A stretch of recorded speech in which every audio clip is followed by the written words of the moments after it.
ஒரு ஒரு டைமும் மக்கள் ஏமாறுறாங்களா இல்லை அவங்க ஏமாறுறாங்களான்றது எனக்கு தெரியல. அதான் உண்மை.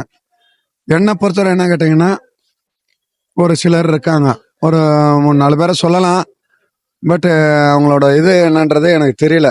அவங்களோட மோட்டிவ் இறங்கி வராங்க, ஆனால் உண்மையிலே செய்கிறாங்களான்றது தெரியல, செய்ய போகிறாங்களான்றது தெரியல. அவனுக்கான வாய்ப்பும் கொடுக்கல மக்கள், அதான் உண்மை. அதில் இவரை சொல்லலாம், சீமான் சொல்லலாம், இவர் அன்புமணி சொல்லலாம். ஓப்பனாக சொல்கிறேன், நான் ஒரு ட்ரிங்கர். அதை ஒழிக்கணுன்றல அவங்க ஒரு முதல்ல அவங்களோட ஆரம்பத்துலேருந்தே அவங்களோட சிந்தனை தான்.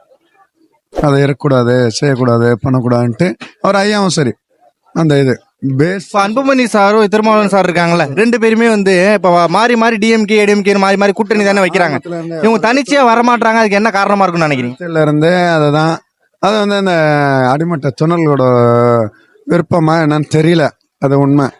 ஆனால் அவங்க 2 பேரும் ஒன்றா இணைஞ்சா கிட்டத்தட்ட ஆட்சியே அவங்கள தான் இருக்கிற. சீமான் அவர்கள்ட்ட நெறியாளர்கள் கேட்கும்போது அவர் என்ன பதில் சொல்லியிருக்காருன்னா, எனக்கு நான் ஒரு பர்சன்டேஜுக்கு மேலே வளர்ந்து வரும்போது அவங்க வந்து என் கூட வருவாங்க, இப்போதைக்கு நான் பெரிய அளவில் வளர்றங்கிறதுனால அவங்க தான் டிஎம்கே ஏடிஎம்கே அப்படின்னு மாறி மாறி இருக்காங்க அப்படிங்கிறப்ப இவர் சொல்கிற மாரி வந்து 3 பேர் இணைஞ்சிருந்தா பெரிய அளவில் வெற்றி பெறலாம்னு நினைக்கிறீங்களா? கண்டிப்பாக 3 பேரும் சேர்ந்தாங்கன்னா ரிசல்ட்டே இல்லை, இவங்க தான் ரிசல்ட்டு, அவ்வளோதான்.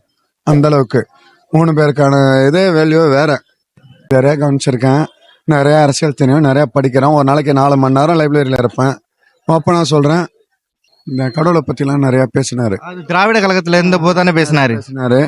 அப்படியே ரிட்டர்ன் ஆகிட்டார். இப்போ பச்சை தோட போட்டுன்னு இதை பண்ணினேன் அந்த மாதிரிலாம். ஏன்னா ரொம்ப பிடிக்கும் அவரை, ரொம்ப இது. அது 2வது இவர் அண்ணனை பொறுத்தவரை உண்மையிலேயே அந்த படித்ததுக்கான ஒரு இது, படித்ததுக்கான ஒரு வரமுறை, அந்த ஒரு தெளிவு, அதாவது எப்படி சொல்கிறேன்னா வேற மாதிரி அந்த உண்மையான ஒரு இது இருக்குது அவர்கிட்ட. நான் சொல்கிற ஃபீலை எப்படி, அந்த வசனம் எப்படி சொல்கிறேன்னு தெரில எனக்கு. மாற்றம்னு வர்றவங்களுக்கு வாய்ப்பு கொடுக்கணும், பர்ஃபெக்ஷனாக அவர்கிட்ட இருக்குது. ஏன்னா அவரோட ஆரம்ப கால இதெல்லாம் பார்த்தீங்கன்னா அப்படியே சொல்லிட்டு வருவார். இன்னைக்கு வர அந்த ஸ்டாண்டர்டாக இருக்கார். சீரியஸாக சொல்கிறேன், இன்னைக்கு வர அந்த ஸ்டாண்டர்டாக இருக்கார். அவர் வந்து குறிப்பாக என்னென்னா, நான் பாதிக்கப்பட்டவன்றனால அதிகமாக அதை பற்றி பேசுகிறேன்னு நினைக்க வேணாம். இருந்தாலும் சொல்கிறேன், அவரும் சரி ஐயாவும் சரி, அவங்க 2 பேர்த்து வர யாருமே நினைக்கல இந்த தமிழ்நாட்டில். அப்போ நான் சொல்கிறேன்.